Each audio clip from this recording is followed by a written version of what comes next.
So you are not too old, you're just too afraid to move. The words landed softly, the way the most dangerous truths always do. Vivian Carter stood in the middle of a dance studio on the east side of Atlanta, still wearing her work badge from Grady Memorial Hospital, shoes she'd already slipped off because the sign at the door asked her to, and an expression she hadn't planned on anyone seeing. The expression of a woman who has just been told exactly what she needed to hear and has absolutely no idea what to do with it. She didn't respond right away. That was her habit, built over 32 years of hospital administration, of board meetings and budget negotiations and conversations where the wrong word cost someone a department.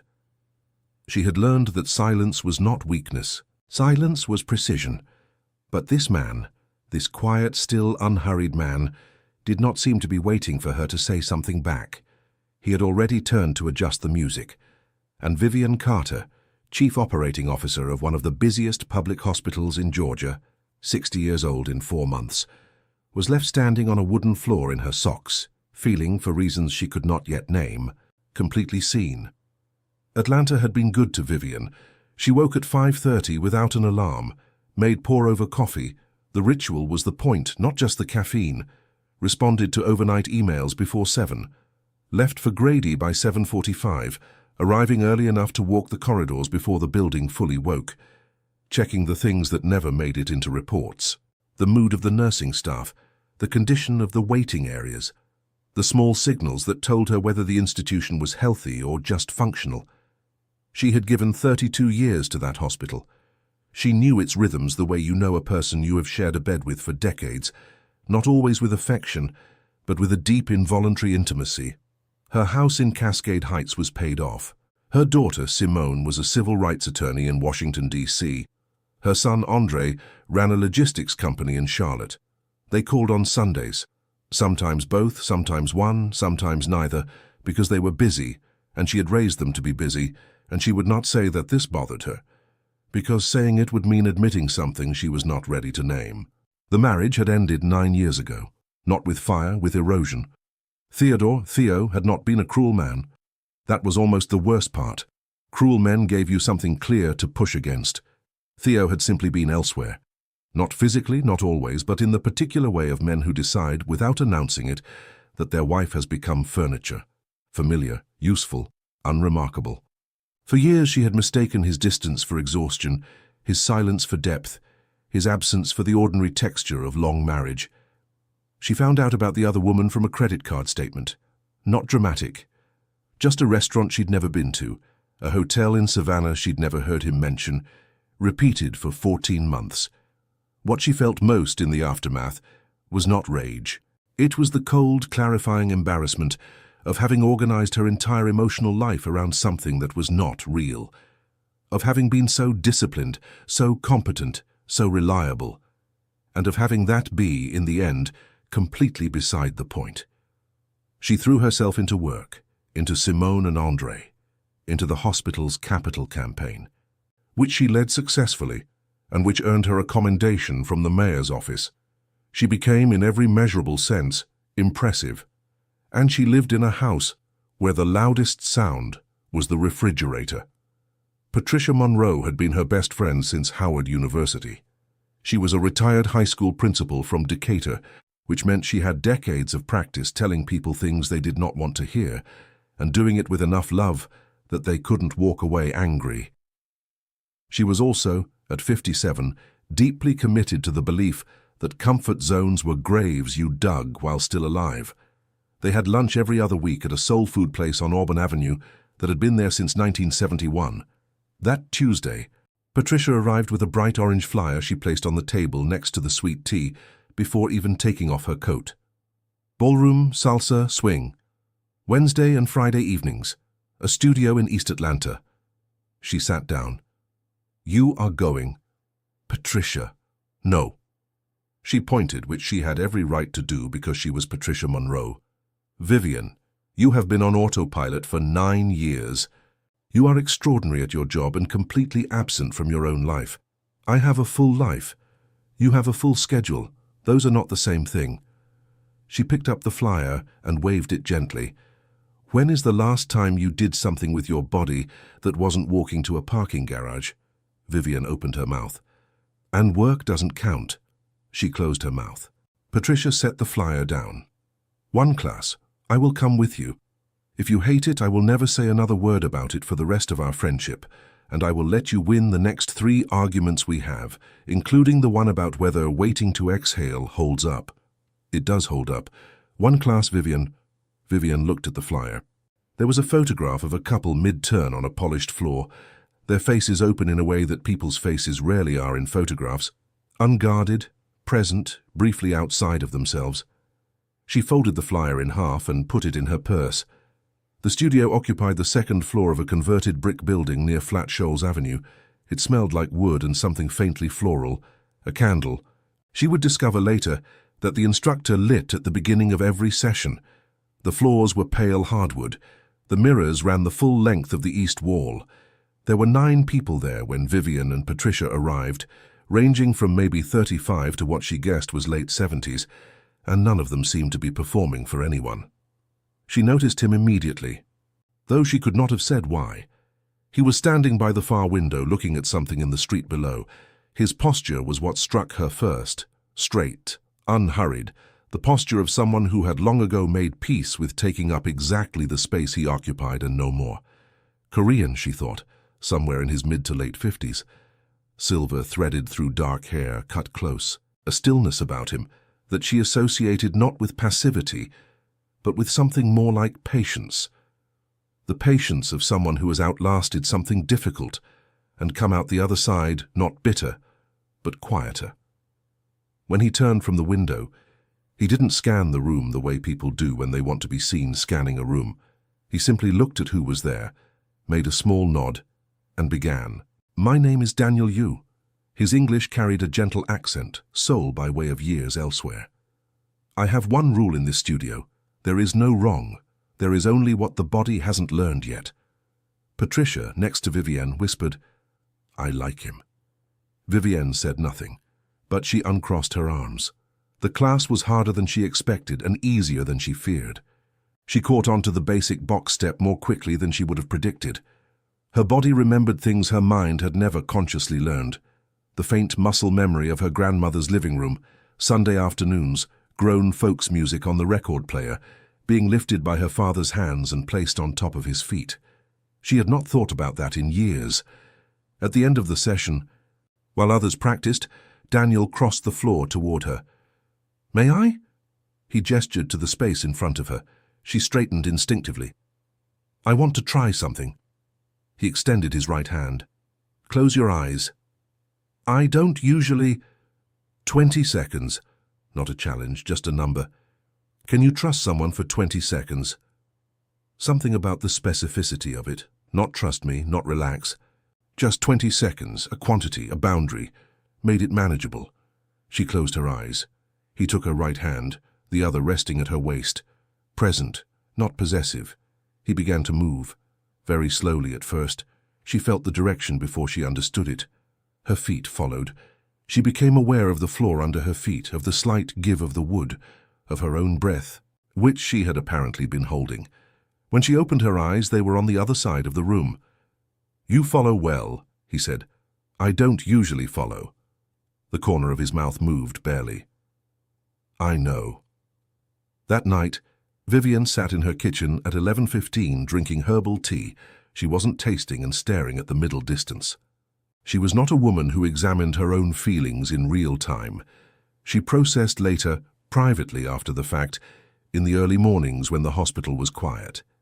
It was an efficient system. It had served her well, but something about those 20 seconds would not wait for its proper turn. It was not attraction exactly, nor not only that, it was something more unfamiliar. The specific feeling of having been guided without being managed, of having moved without performing movement, of having for 20 seconds stopped bracing. She hadn't realized how long she'd been bracing. Friday she arrived at the studio 12 minutes early. She stopped counting classes after the 3rd week. It was a Tuesday evening, the studio empty after a private session, the Atlanta skyline going amber through the big windows.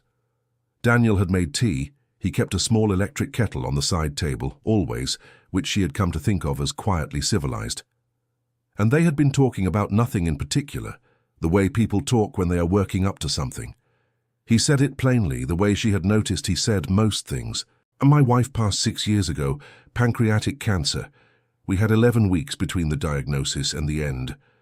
Vivian set her cup down. I'm very sorry. She was a dancer before I was. He looked at the window. When she couldn't stand anymore, we would sit across from each other and hold hands and move just our arms. We called it dancing. A pause. When she was gone, I didn't know what to do with the music, so I built a place to put it. Vivian was quiet for a moment. My marriage ended because my husband had someone else for over a year. The words came out clean, without the usual residue of humiliation. He wasn't a monster, that was the confusing part. He was just elsewhere. And I had been so competent, so present, so utterly there, and it turned out none of that made me visible to him. Daniel turned from the window. You were visible. His voice was level. His failure to look was not a statement about your worth. It was such a simple thing to say, and yet she had spent 9 years waiting for someone to say it without softening it, or complicating it, or making it about something else. Thank you, she said, and meant it in a way that went further than the words. They sat in the comfortable quiet of two people who do not need to fill the air between them. It was Andrei who initiated it. He had always been the more cautious of the two children, methodical, thorough, the one who read the fine print. He found Daniel's name through the studio's website and spent what she imagined was a thorough weekend, doing what he called due diligence. Simone flew in from DC. That told her this was serious. Sunday dinner at her house, her table, her food, and 2 grown children with the careful expressions of people who have rehearsed their talking points. Andrei started, Mom, we want to talk about the man at the dance studio. Daniel Yu, he's my instructor. He's more than your instructor, Simone measured, and we don't know who he is. You don't know who he is. I've known him for 3 months. That is, in fact, how knowing someone works. Mom, Andrei leaned forward. You worked your entire career protecting this family. The house, the savings, everything you built. We just don't want someone coming into your life and what? She looked at her son steadily. Tricking me? Taking advantage? She let that sit. Andrei, I run a hospital with a $400 million annual operating budget. I negotiate with insurance companies and government contractors, and I have sat across from attorneys who were paid more than I will ever earn specifically to outwit me. A beat. Do you actually believe I cannot assess one man? The table was quiet. It's not about that, Simone said softer. It's about, you gave everything to us, to Dad, to the hospital. And we don't want you to get hurt. I know.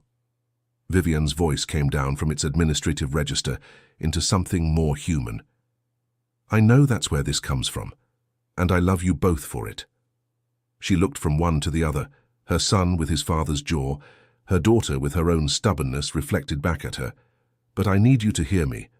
I am 60 years old. I have been disciplined and responsible, and I have not once put my own happiness at the top of the list. Not once. A pause. I am not fragile. I never was. Neither of them had an answer for that, but neither of them left the table. Daniel appeared at Grady Memorial on a Thursday afternoon, not in her office, and he knew better than to presume. He texted first. Can we talk?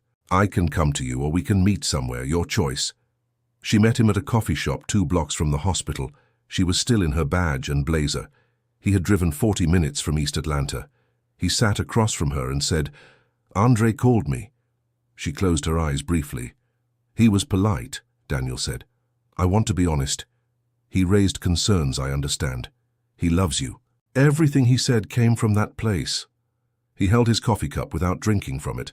But I need to tell you something, and I need you to hear it clearly. She waited. If being with me costs you your family, I will leave. The words didn't land the way she expected. I have already lost someone I loved. His voice was steady, matter of fact, without performance. I know what that weight is. I will not be the reason you carry anything like it. He looked at her. I'm not trying to hold you to me. I want you to choose this because you want it, because it fits the life you want to have, not because you have already started and feel obligated. A pause. If your children need you to choose them, then choose them. I will respect that completely. Vivienne looked at him for a long time. She had known men who held on by pretending to let go, men who offered freedom as a performance, then punished you for taking it. Theodore had been that kind of man in the last years, generous in gesture, accountable in nothing. This was not that. This was a man sitting across from her in a coffee shop, offering her a door and genuinely meaning that she could walk through it. No performance, no manipulation, just a clear-eyed, quiet, complete respect for her autonomy. It was the most intimate thing anyone had offered her in years. "You are very difficult," she said, and her voice was not entirely steady. Something shifted in his face, not quite a smile, but the space where one would be. I have been told. His mother had been ill for some time, not acutely, but the illness was progressing and she was alone in Incheon, and there were decisions to be made that only a son could make. He told Vivienne on a Sunday morning, not prolonging it. "How long?" "I don't know. A month, maybe 6 weeks." He paused. "I'll close the studio while I'm gone." "You don't have to." He waited. "I know the students," she said. "I know the music you use. I can open it. Not as an instructor, I'm not that, but as a presence. Keep the space alive." She heard herself talking and noted with a kind of wonder that she was not talking herself out of it. "You told me I was afraid to move, so I'm moving." Daniel looked at her the way he had looked at her across the dance floor on the very first night, not evaluating, not performing assessment, just seeing her. "Vivienne, don't make it complicated." "It's not complicated." A small beat. "It's just significant."